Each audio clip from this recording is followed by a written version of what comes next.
Rev it up and welcome to Cars Yeah, show number 1847. Be prepared to be really inspired. Today we're talking about flying cars. This is Cars Yeah, where you'll enjoy interviews with inspiring automotive enthusiasts. Mark Green is here to provide you with a fuel injection of automotive inspiration. So get in, sit down, buckle up, and get ready for a wild ride here on Cars Yeah.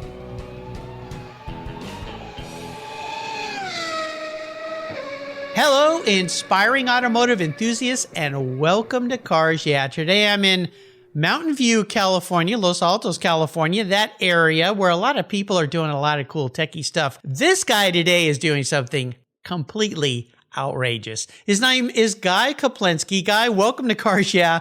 Do you have it in gear, and are you ready to release the clutch, or should I say, are your propellers turning? Yes.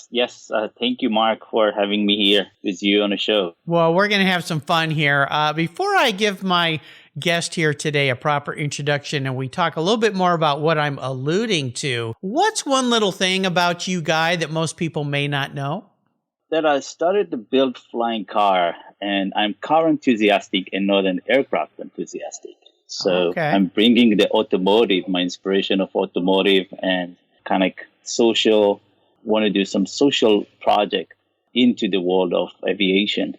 Well, you definitely are doing that. So let me give you a proper introduction, and usually I say we'll dive into this. In this case, we'll fly into this great thing that you're doing. Guy Kaplinsky is the CEO and co-founder of ASKA, Drive and Fly by NFT, where they bridge the gap between aviation and automotive through a pioneering development of the first viable consumer, what they call eVTOL, road and air vehicle. That's right, we're talking about a flying car here. Founded in 2018, he and his R&D team include experts with deep experience in aeronautical design and manufacturing. Guy is what I would call a futurist serial entrepreneur, known for his ability to predict future marketing trends. His proven track record with 2 previous startups, his partnership with Mach-E allows the creation of ASKA and their development of a short takeoff landing with driving capabilities craft. That's right, as I said, a flying car. We'll be back in just a minute to take a little flight with Guy, but first a word from our valued sponsors. So give them a listen, give them a little love. We'll be right back. You better buckle up.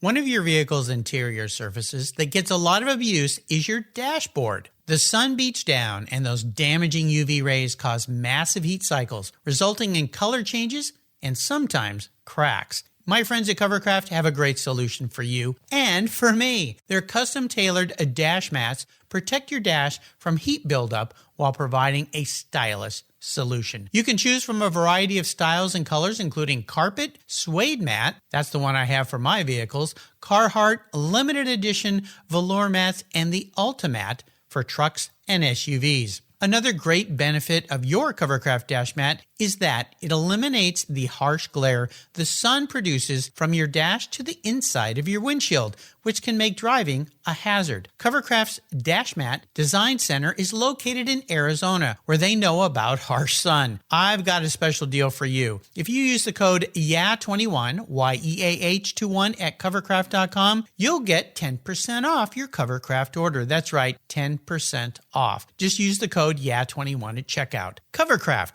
protecting the things that move you.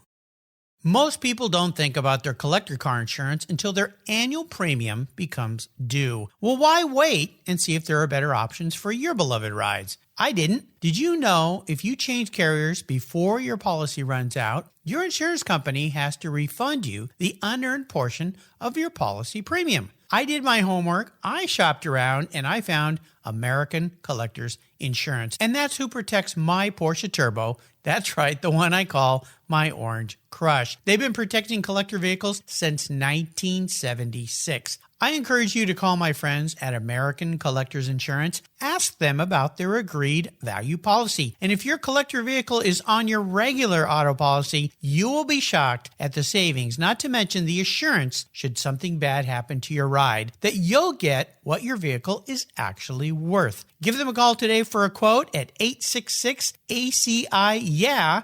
That's 866-224 9324. Tell them you're a friend of Mark Green at Cars Yeah, American Collectors Insurance. Classic car insurance designed by collectors for collectors. Automotive enthusiasts just like you and me. That's American Collectors Insurance. Give them a call today.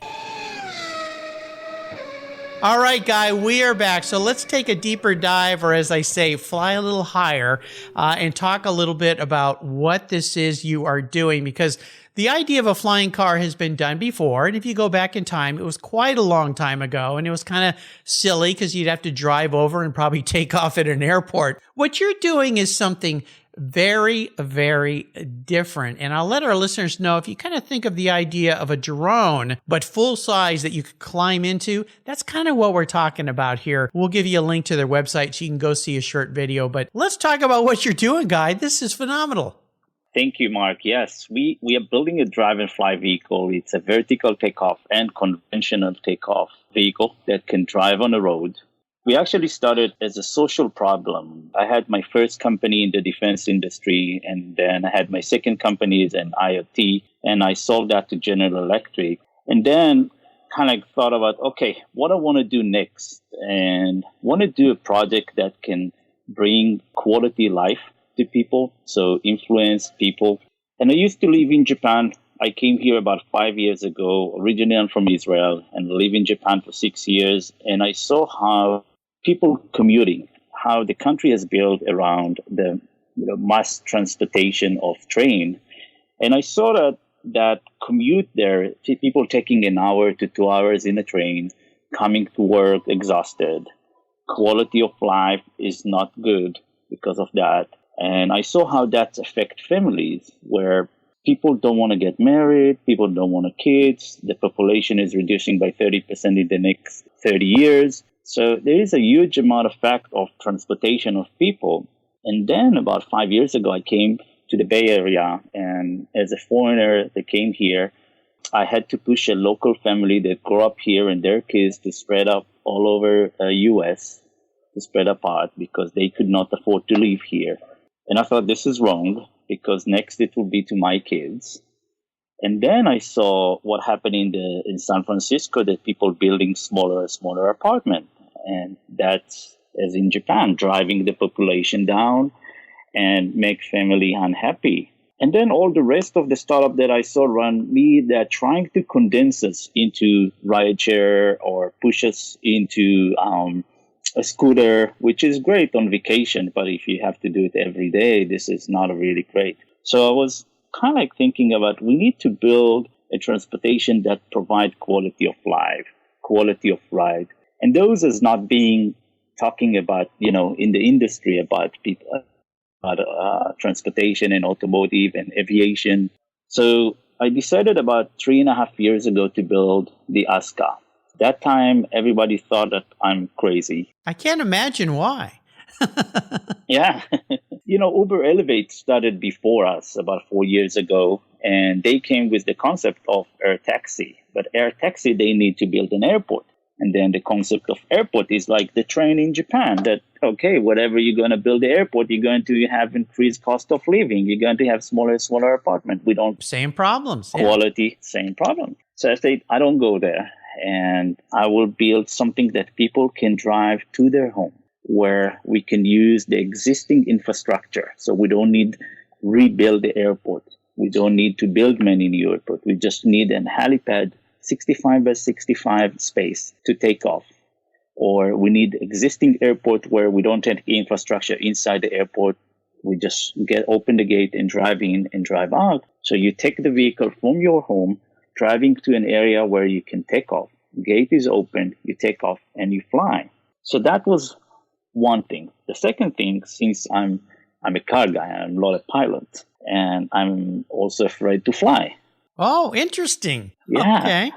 So I took my kids in Alaska. I flew a couple of times Cessna, and that was the first and last to fly those airplanes with my kids. Yeah. Those little aircraft you're in, they're fun and exciting, but at the same time, you kind of go, this could be a little dicey, and I understand. They're fun, exciting, and when you've got your family with you, even what if there's a catastrophe? So I get it. Right. So I read and I said, okay, if I'm going to build something, it have to be super safe because I'm going to be the first one to fly with my kids. So I have to be able to, fly it. So that was my focus. I mean, number one is safety. Number two is provided transportation, what will reduce the cost of living for generation to come, and mostly improve their quality of life, because I think that's a key issue. And that is our focus. And when Uber Elevate started, they came with a very different concept, and the 99% of the whole market of air taxi following up the concept of developing those eVTOL around airport. And people have to drive to the airport, park their car, go to a terminal, all the procedure. And I said, no. And I had a presentation about 3 years ago in Berkeley University.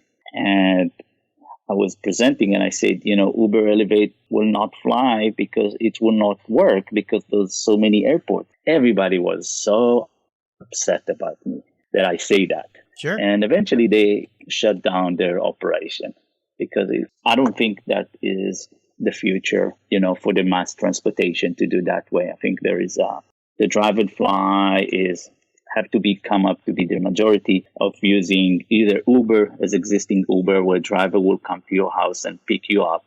But building a mass transportation, mass terminals and mass airport, that's not the way to go. No. That will just increase. Yeah. Increase all the problems you've talked about, which is absolutely right. And the last place you want to go when you're commuting somewhere is to the airport. It's like hard to get to, a lot of airports are congested. There's all the safety protocols, cost to park. I mean, all these things work against it. So the idea of having what you're building is basically your own private vehicle that you could drive on any road, but then if you had a place to pull off, wings unfold, propellers come out, and it's like the Jetsons. I mean, it's just very cool. Yeah. So explain to the listeners, now everybody listening here is going to go to your website and go, what are they talking about here? But explain as you do to the listeners what this design concept is around, because when I first looked at it, it looked very futuristic.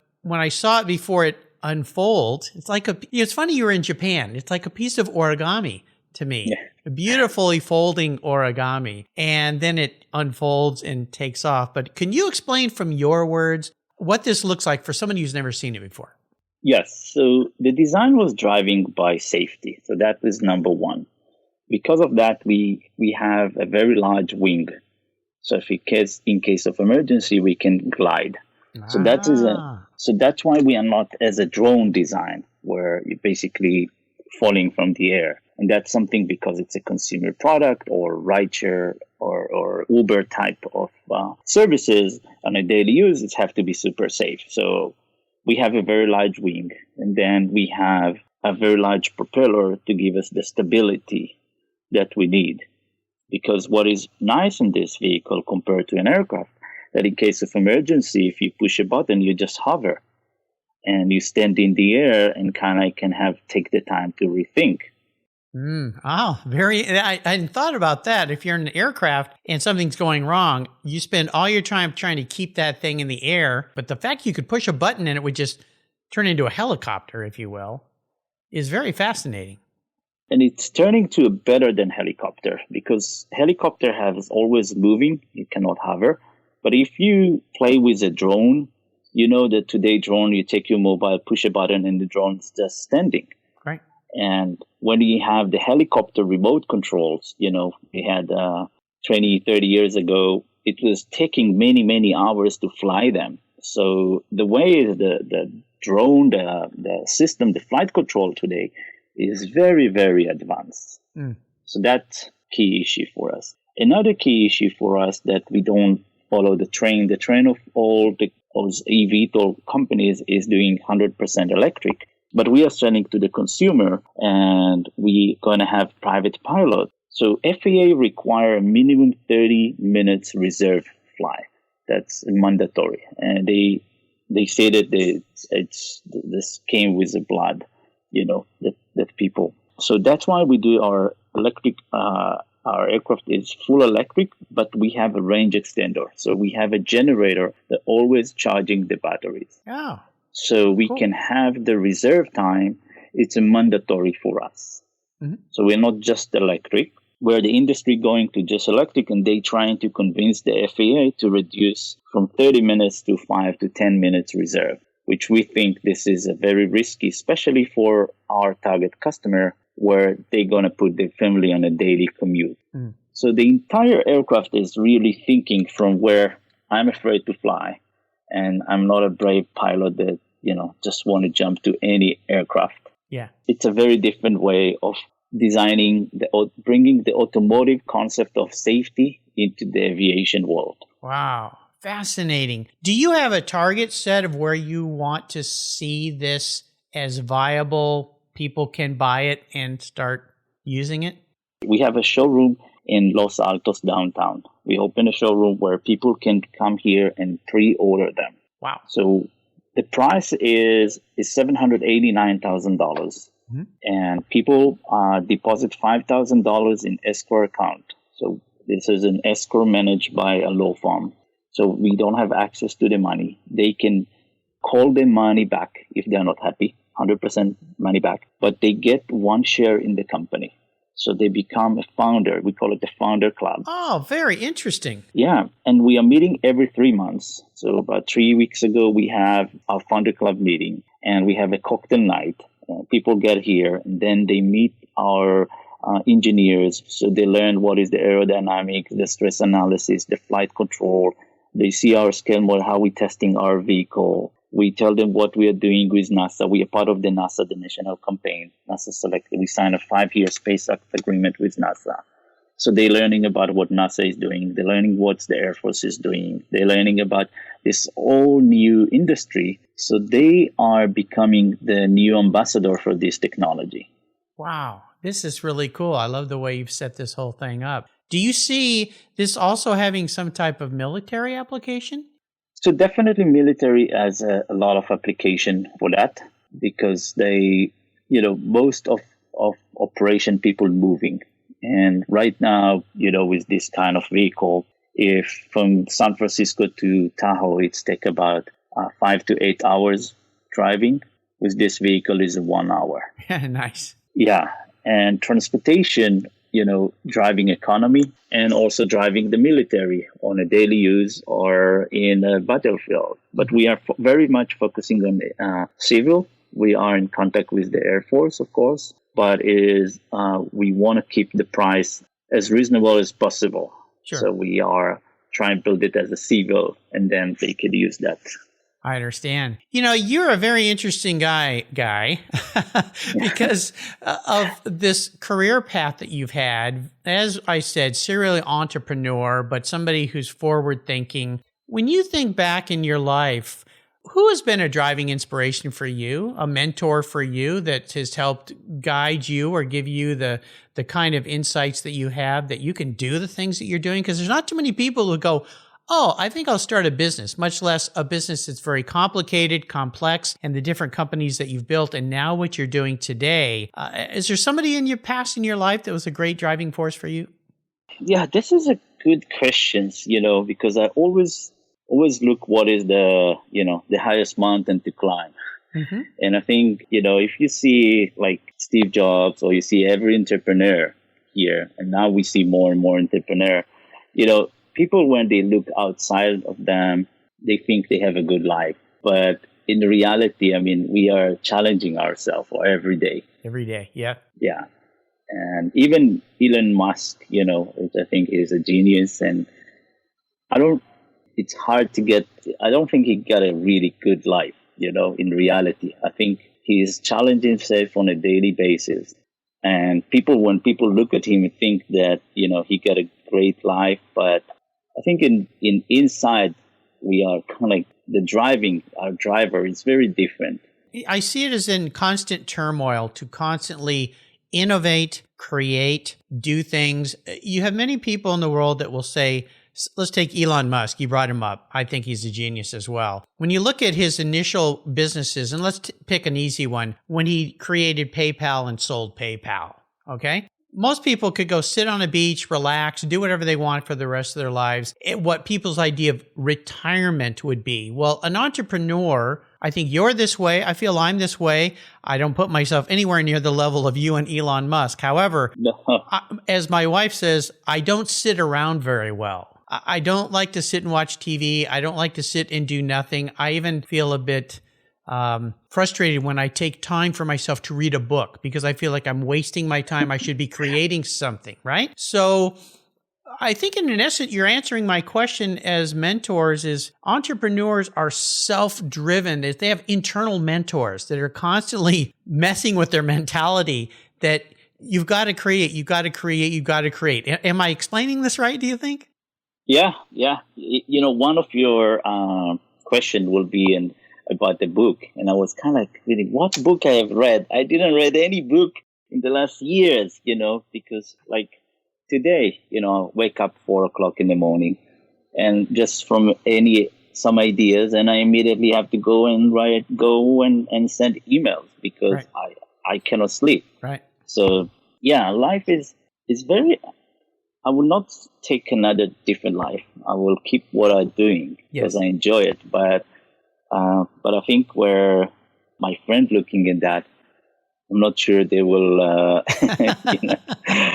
will take that. It can be, I've heard, and I think you're right. It can be a very lonely life in a way. But here's the thing. When people see others who are very proactive, very busy entrepreneurs, I'll use myself as an example. My mom says, you need to take more time to relax. Like, Mom, I like what I'm doing. Yeah, I work many hours a day, but this is fun for me. Yes, it's work, but work has a different connotation. And so my grandfather was a farmer in Texas, very hardworking guy. Farmers are entrepreneurs. They work from early in the morning till late at night, sometimes all night. And I'll never forget, he came to visit me once, and my listeners have heard this. He drove all the way from Texas to California, and on day 3, he said, well, got to go home. I said, you just got here. What do you mean? He said, Mark, the cows don't take vacations. He had work to do, and he was driven to do that. It's just something innate in the entrepreneur's mind. We're going to take a short break. We come back. I want to talk about a challenge, which is a silly question to ask you. I realize that because what you're trying to do here is a massive challenge, but hold that thought. We'll be right back. What began as a charitable car show has grown into the world's greatest collector car auctions, raising over $133 million for charitable organizations to date. For nearly 50 years, automotive enthusiasts from all over the world have enjoyed the Barrett-Jackson collector car auctions, and I'm a huge fan. Regarded as the barometer of the collector car industry, their auctions are world-class lifestyle events where thousands of the world's most sought-after, unique, and valuable automobiles cross the block in front of a global audience, in person, on TV, or streamed online. Barrett-Jackson produces the world's greatest collector car auctions in Scottsdale, Arizona, Palm Beach, Florida, Las Vegas, Nevada, and new for 2021, Houston, Texas. The excitement of Barrett-Jackson auctions is contagious, and a unique experience is not to be missed. And coming soon, something new for you Cars Yeah listeners. I'll be teaming up with Craig Jackson on the first ever Barrett-Jackson podcast, coming to your mobile devices every week. Listen here on Cars Yeah and check out the Barrett-Jackson website for unique details on this new, exciting podcast that I'm very proud to be a part of. And be sure to visit barrettjackson.com today. Barrett-Jackson, the world's greatest collector car auctions.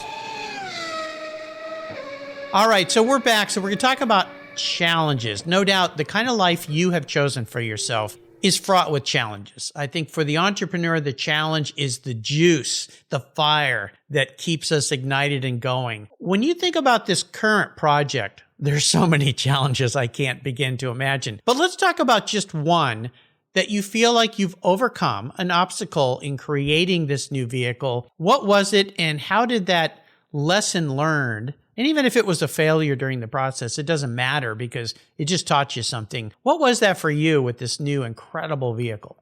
I think for us is the configuration. since I'm not an engineer, I like to invent stuff, but I'm not an engineer. And building an aircraft, it's a combination. It's a combination of aerodynamics, combination of stress analysis, it's combination of designs, combination of power, it's combination of system. So there is no one person that I could rely on that come up with the best configuration. And when we started, we moved about 3 to 5 configurations to find it, because as you say, people are dreaming about a flying car for the last 100 years. Mm-hmm. And many people try to do it.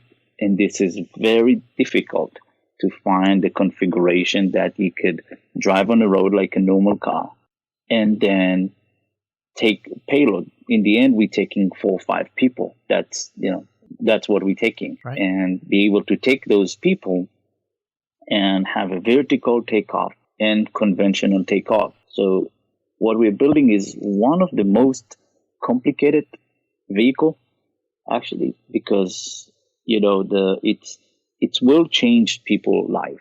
No doubt. It's the electric car brought a lot of change to life, but you still drive to Tahoe from San Francisco 5 to 8 hours. They don't change that. But with our vehicle, it will be 1 hour from San Francisco. So that is something we overcome on doing that. I think this is a huge achievement. Took us about 3.5 years to find that. Wow. When I think about this, and let's put ourselves into the future, dreams coming true. A lot of these vehicles moving through the air. Now you've got the issue of airspace management. Just like, we can all go and look at these wonderful tracking devices online of airplanes. And when you look at the United States, they can't make the little airplane figure the actual size because you wouldn't see it. And it looks like the whole world is covered with little airplanes, right? And you think, right, how do they keep track? Well, obviously they have to keep track of these aircraft so they don't run into each other. What is your vision? And this kind of goes with my bucket list question in a way, because you've got to think these things through. What is your vision of how that traffic management is going to happen with all these people going to Tahoe to go skiing every weekend and then coming back? They can't just fly willy-nilly wherever they want to go. Right. They've got to maintain some kind of path so they, number one, don't hit each other, but number two, don't hit another airplane that's coming into land or a tree or a mountain or whatever it might be. Right. And I think that we are right in a timing where those things going to be solved. And the one who coordinated that is NASA. NASA started the National Campaign Program. They selected 6 aircraft companies, Boeing, Bell, us, and a few others. And they select 11 companies to build the air traffic management system. So it will be an automatic system that people will get the boat where they're going to fly. And you think about this, the highway, we can build in the air many highways. So if today you have, let's say, take the 101 highway and you have 5 lanes and you have people driving next to each other is in the side, about a few feet from each other for 60 miles. In the air, we can take the 101 and build about 50 of those, one above each other. Yeah. So we'll have the distance from each other. And a vehicle like us, we can stop. When you drive your car on the highway, you cannot stop. Take you a very long time to stop. Plus, if you stop, the guy might run into you that's behind you. If you just stop in the middle of a freeway, right? Yes. And in the air, we can easily stop. There is so much space there. So in reality, when we're talking about 20, 30, or 50 years later, actually flying in the air will be safer than driving on the ground, where you have the kids and you have the ball and you have the dog running and you have around the corner and you have somebody stop and open the door. So the air will be more safe, and it's need to people to think and believe in this, And on the other hand, we have NASA who is coordinating all of that effort and make sure with the FAA they're doing it right. Also, when you think of autonomous vehicles, you program where you're going to go. You sit back and the car does it.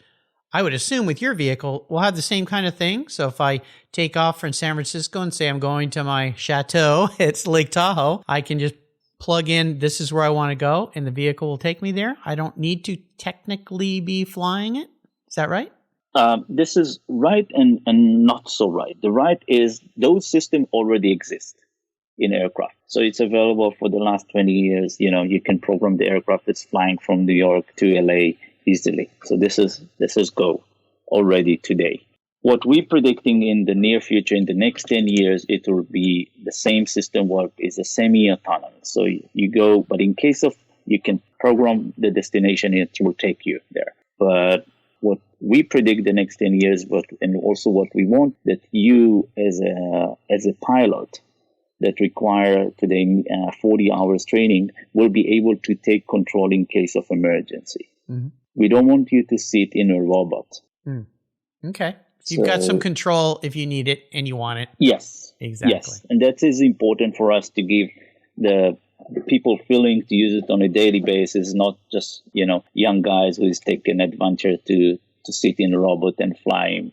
Yeah. We want to make sure that you can take, and also from regulatory point of view, it will take time for approving the system, the full autonomous, because the problem is not the system that take you, is on the decision maker. In case something happened, still we are as a brain, we are controlling better. Yeah, well, yes, we would hope so.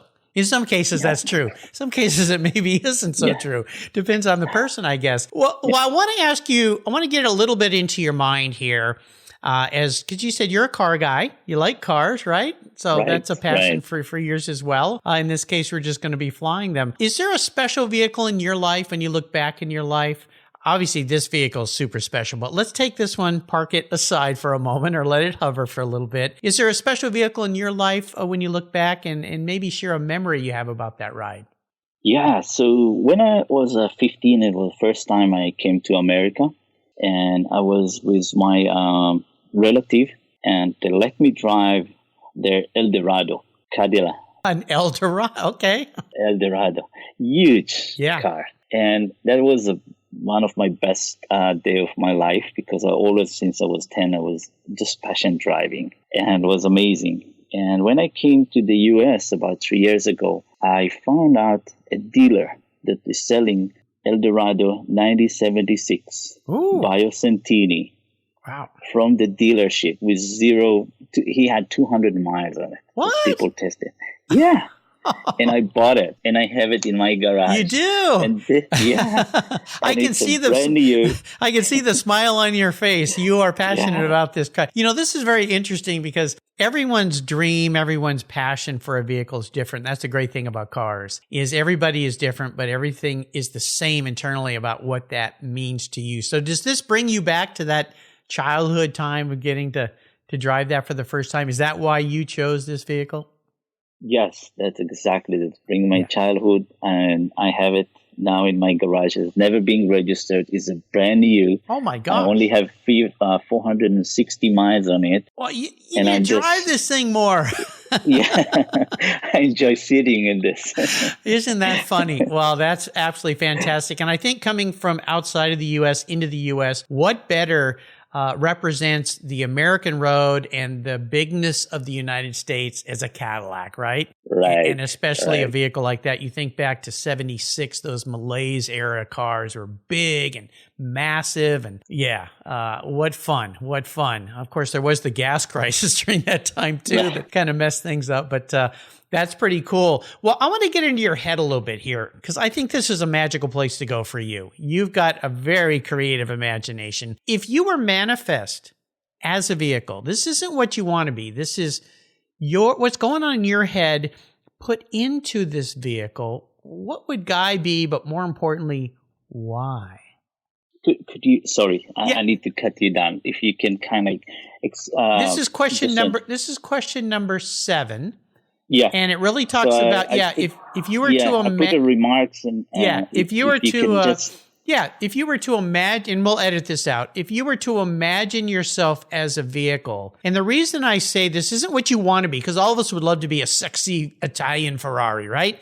Yeah, I think that's a good question, because that's exactly what I was asking myself when I started build ASKA.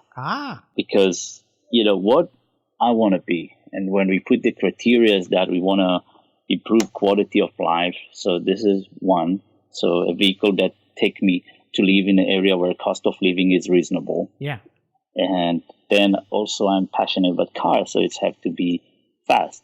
So we're flying 150 miles. So, and then, people that love to drive, they love to see the scenery, And think about when you're driving a car, is part of it is the driving, but partly where are you driving? It's a kind of combination. But then flying in the air on your vehicle, that's something that kind of got me into.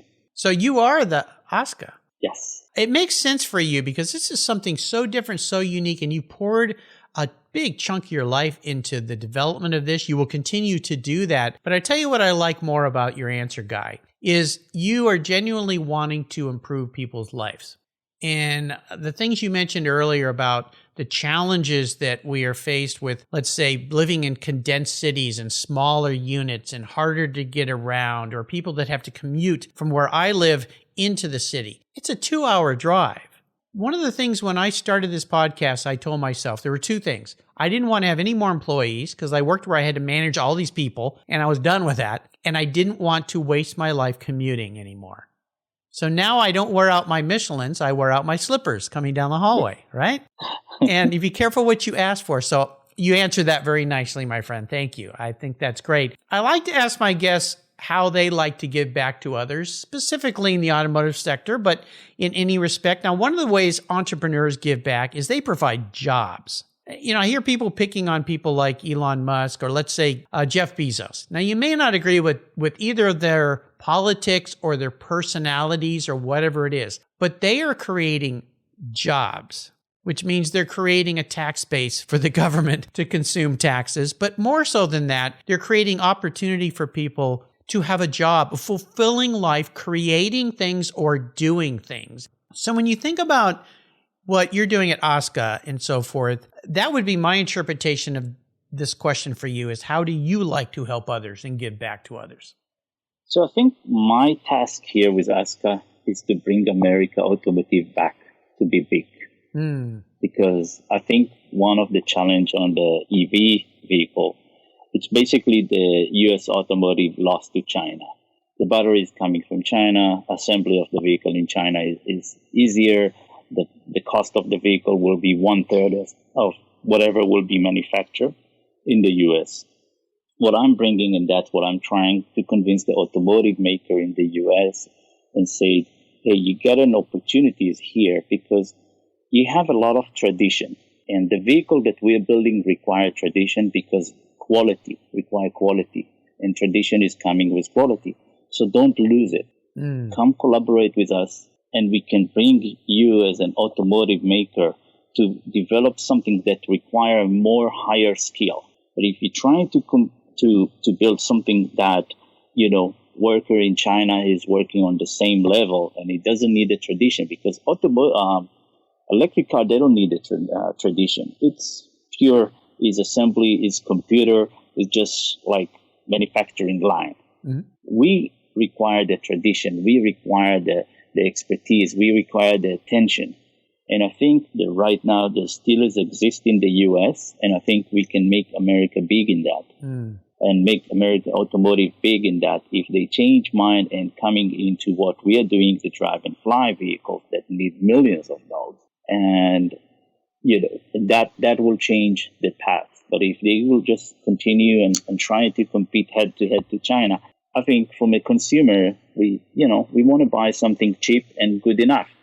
And I think China is making today good enough and cheap. And yeah, cue the applause machine, my friend. I think that's absolutely right on and spectacular. And it's definitely what we need to do more of in this country because we have lost in that respect, which is really sad. So bravo to you. And here we go. An immigrant, basically. You're originally from Israel, coming to the U.S. to help make the U.S. even stronger and better. Because here is the land of opportunity, right? This is where it can happen. So there you go. I love it. We'll wave our American flag a little bit today, which I love to do. Now, you mentioned earlier we talked about books. I like to ask my guests about a book. If you think back to some book you've read, perhaps in the past, whenever you had a little minuscule amount of time, audiobooks are good for when you're traveling, right? When you're flying in your ASKA, you can listen to audiobooks. The whole car can, and you can have conversations. Is there one book maybe that you can think of? I cannot think about really a book, but I can think about the movie about Steve Jobs. Oh, okay. I love movie. Yeah. That kind of in a way gave me inspiration. And, you see how he suffered with himself, Yes.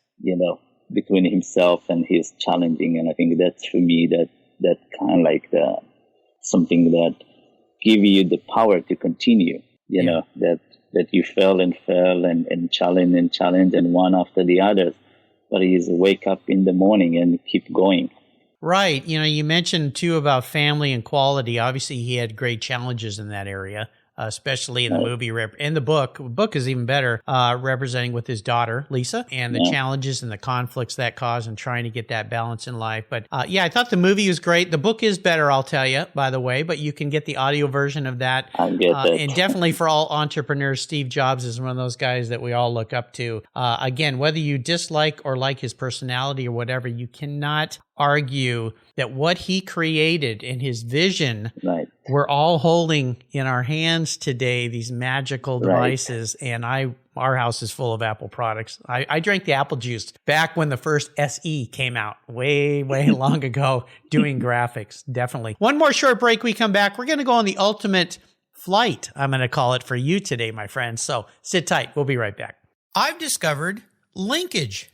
It's a new quarterly publication and website that covers the automotive market, driving, restoring, collecting, and discovering your passion for motor vehicles. Linkage is about experiences, opinions, and values.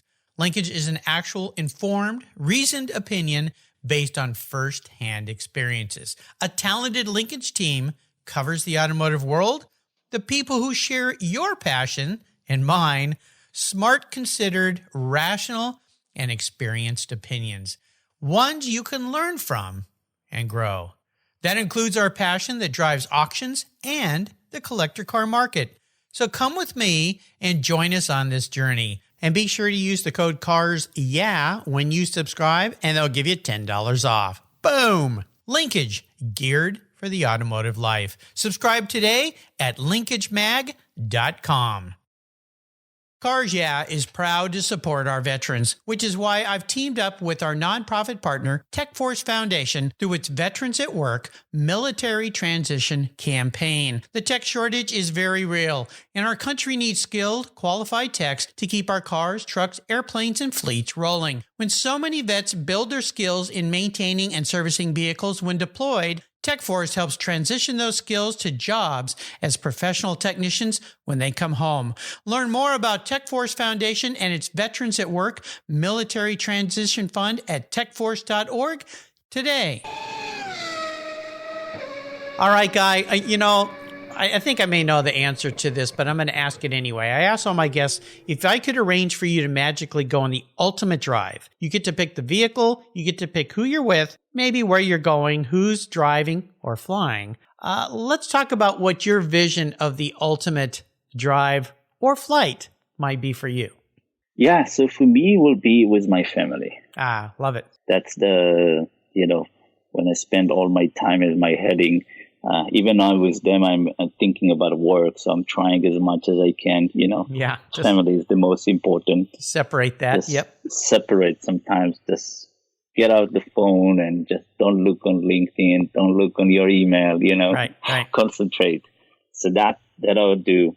And definitely on ASKA, flying and just travel around, travel around here in California, from the wine country to Lake Tahoe.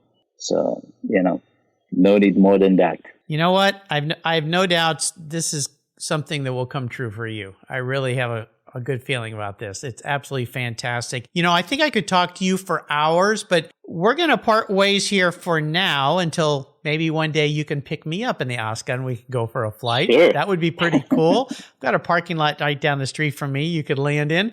Before I let you go, though, could you offer our listeners maybe a parting word of wisdom, advice, a success quote, or a mantra, something that has meaning for you that might inspire them? I think that not accepting no, not accepting impossible, and believe in yourself. So challenge yourself, always kind of like try to raise the bar for yourself and never let other people take you down. Love it. Just keep on going. Absolutely. How can people learn more about this magnificent vehicle you're creating?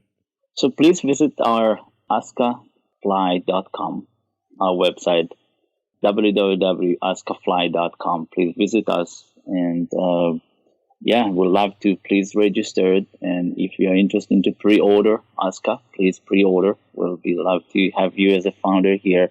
We'd love to brainstorm with you how to build and how to improve what we're doing. Fantastic. I'll make sure I put a link to that. It's very easy. askafly.com. Check this out. It will blow you away. Pun intended, because it does create a little bit of air when the rotors, I guess, would you call them? Propellers, yeah. When the propellers start to spin. And I want to do a shout out thank you to Kathy Pedoni of Coyote Creek Concourse. She's the one that introduced me to Guy. She said, hey, and this show comes out after the event, but if you follow me on social media, if you follow me, you would have seen I posted that you could go and meet Guy at an event that happened on the 26th. But I'm sure there will be more of those. So sign up at the askafly.com website, and they can keep you abreast of what they're doing. So Kathy, thanks for introducing me to a very amazing person here. This has been so much fun. I'm so excited. I'm ready to fly here, Guy. I'm ready to fly. Until you and I talk again, my friend, or we go for a flight, I'll see you either down the road or up in the air. Thank you. Thank you very much, Mark. Appreciate it. You're welcome. This has been great fun. Thank you so much for joining us on today's ride here at Cars Yeah. Drive on over to carsyeah.com to find show notes and inspiring automotive fun. Download your free copy of Filler Up, a fun book filled with gorgeous photographs of fuel filler fun, including quotes from more inspiring automotive enthusiasts. Download your copy today, and we'll see you next time on Cars Yeah.